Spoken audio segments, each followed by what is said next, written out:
Welcome back. Loving someone with an addiction can be a roller coaster with few places to turn. Tess White knows that all too well. Her husband, Ian White, played 11 seasons in the NHL and got hooked on painkillers. Rick Westhead discovers that while he was offered support, there was little help for his family.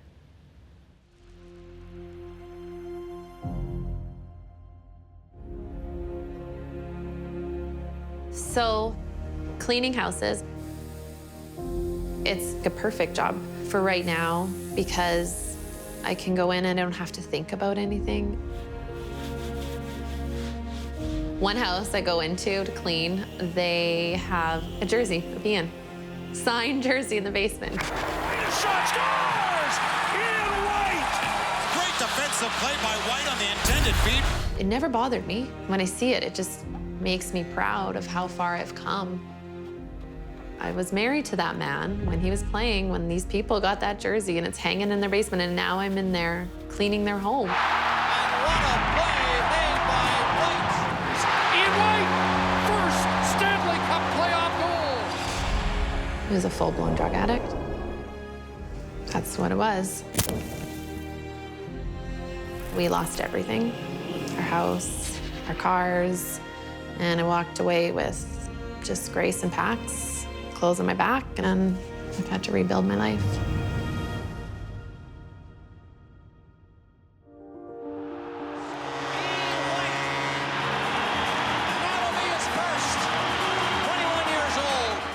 Debuting in 2006, Ian White played more than 500 NHL games on defense with 5 different teams. Former teammates like Carlo Colaiacovo say even though White was diminutive in stature, he earned the respect of his peers. He was a fun guy to be around. I mean, you talk about a guy that loved being around his teammates, loved having fun. Well, Whitey was always known for being an offensive defenseman, a guy that, could produce points, but he was always small in stature. Take a look at this hit by Ian White. He actually embraced it because he knew he was tough enough and strong enough to play against some of the best guys. There's your first hit of the game. It's from Ian White. Ian's fearless style of play led to injuries and the constant pain that accompanies them. And this is a dangerous collision right here. But in an environment where job security is so rare, taking time to heal was never an option. It's a little sore, but it's going to be like that for a while. Nothing too bad, nothing I can't handle. There is so much on the line. You don't want injury or pain to be the deciding factor whether or not you get that next contract that allows you to continue to have the life that you're living. And this is one tough guy. I mean, Ian White's not going to bail out. He never felt secure, ever. We never had those 3-4-year contracts. He always went back way before he should have. Like pushing through pain. Ian's premature returns from injury were always to provide for his family, for his son Paxton and daughter Gracelyn, and of course, his wife Tess, whom Ian met when they were both 19. Few people know Tess as well as her friend Nikki Smith. She has a way of making everyone feel comfortable. Tess has a way of really earning people's trust because she is that genuine, and just the compassion and empathy that she has. She's got a bright smile on her face.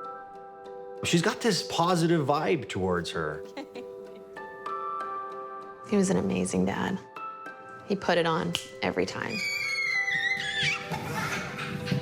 Just him being so goofy, like me being like, oh my gosh, seriously? And like I'm raising 3 children right now. But he always had fun with them, He was always fun dad. During Ian's 11-year NHL career, his pain and injuries compounded. Ian White just now gets to the Toronto bench. He's not healthy at all. This is not good. He's in bad shape. In a locker room, if a guy came and needed something for pain, guys would get it. Were people abusing it? Maybe. I don't know, you could probably tell better than I can. Just a little cut, but got a pretty bad headache too. Tess's father, Jim, saw how Ian dealt with his injuries firsthand. Painkillers. for everything. Hangover, painkiller. Sore thumb, painkiller. Then in 2013, while playing for the Red Wings, a gruesome injury during a scrum in front of his net led to a skate slicing apart Ian's knee. It was the most disgusting cut I've ever seen. I could see his bone. Like, it was sliced right open, and they had to do surgery to repair, you know, some of the tendons, sew them back together. And that was, I think, when everything changed. Because they put him on Oxycontin, and I don't know if he ever got off of them.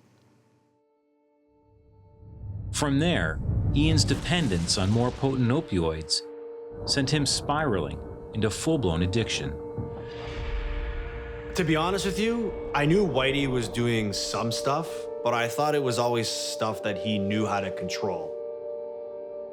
He would tell me, I'm physically addicted. You know, maybe you could help me wean myself off the pills. I didn't know how bad it actually was. While he was hooked on painkillers, Ian attempted to resurrect his career in 2013 with the Winnipeg Jets. But he was cut in training camp. After his professional tryout was done, they just sent him home. And then things just went from bad to worse. He was arrested a few times. He had gun charges. Our house was raided.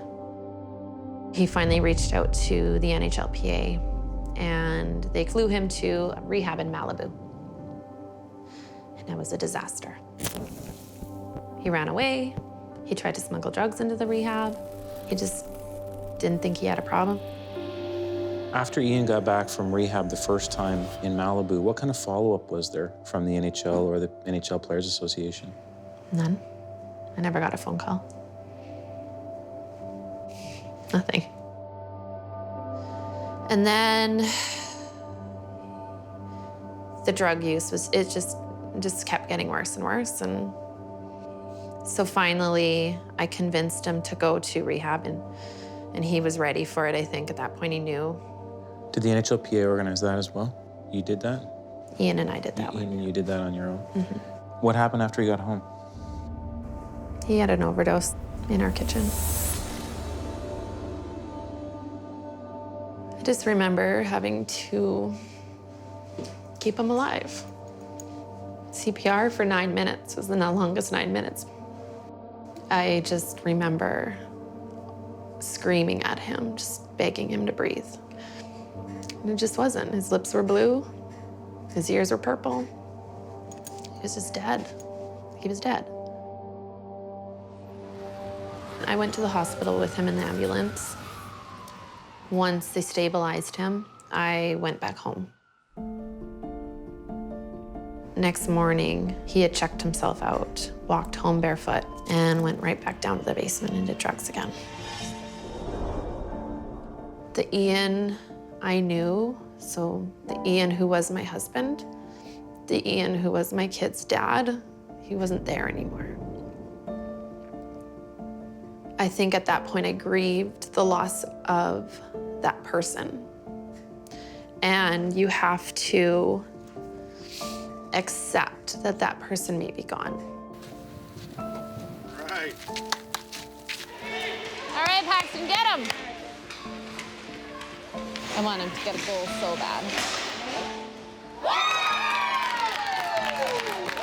By the summer of 2021, Tess had separated from Ian and moved on as a single mom. We need to get brown sugar and the other sugar ready.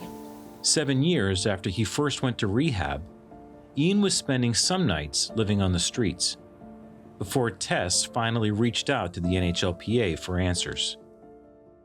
When they first called me, I started shaking and I just broke down and cried because I thought, like, 7 years, and this is the first time I'm hearing from you guys? And it took me reaching out. And 2 weeks before that, you knew he was homeless. You put him in a hotel room. I just don't understand why anybody wouldn't have thought to check on his children. Because obviously, our whole family's in crisis. My kids deserve better than that. At this point, Ian was no longer paying the premiums on his NHL, NHLPA medical benefits. Tess was denied coverage and kicked off the plan with no notice. The NHL and the NHLPA, when they say you're a family, you feel like you're their family when you're playing. But the second you leave the rink, you're not, because they don't call you, they don't care. Feels like they don't care. And I know I don't treat my family like that.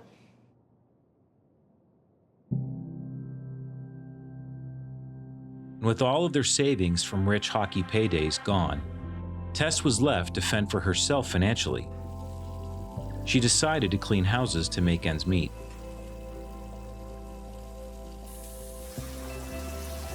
But when I clean, it's therapeutic for me because I can go in and I don't have to think about anything. I can just listen to a podcast if I need to, or I can just be alone in my own thoughts.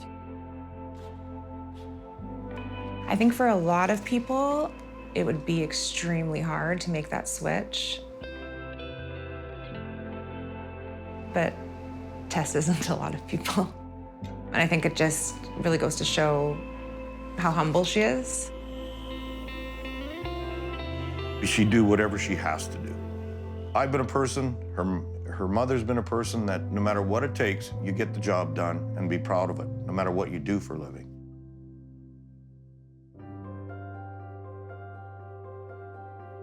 But the job became a means to a very noble end, as Tess set her sights on helping other women in similar situations. So 4 years ago, I decided to go and get my diploma in applied psychology and counseling. And with that, it's my hope that with my experience, with what I've gone through, that I can use that to help other spouses, specifically women, manage life with an addict and life after. And that basically sums Tess up right there. She's the most compassionate person that I know. I don't know anyone better suited for that job. We got the flour, the baking soda, the salt, and now we're gonna mix it all together. You couldn't ask a better person to give you guidance than the one that has the degree and been through the game. Her heart is so big, it's ridiculous. I can help other women get through what I had to get through. I had to do it alone. And I don't want anybody to have to do that alone. No one should have to do that alone. Those are ready?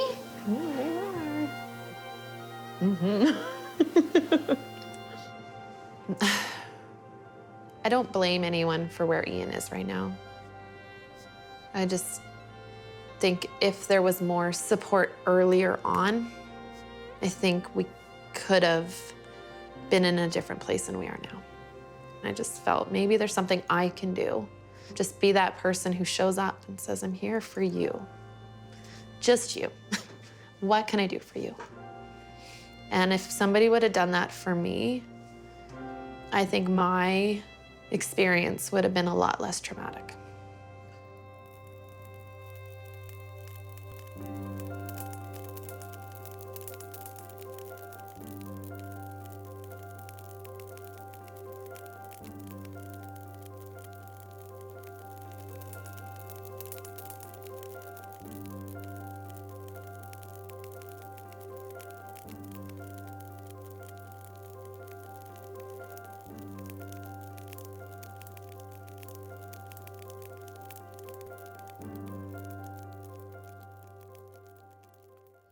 Tess says the NHL Alumni Association has offered to cover some medical and therapy expenses for the next 3 months.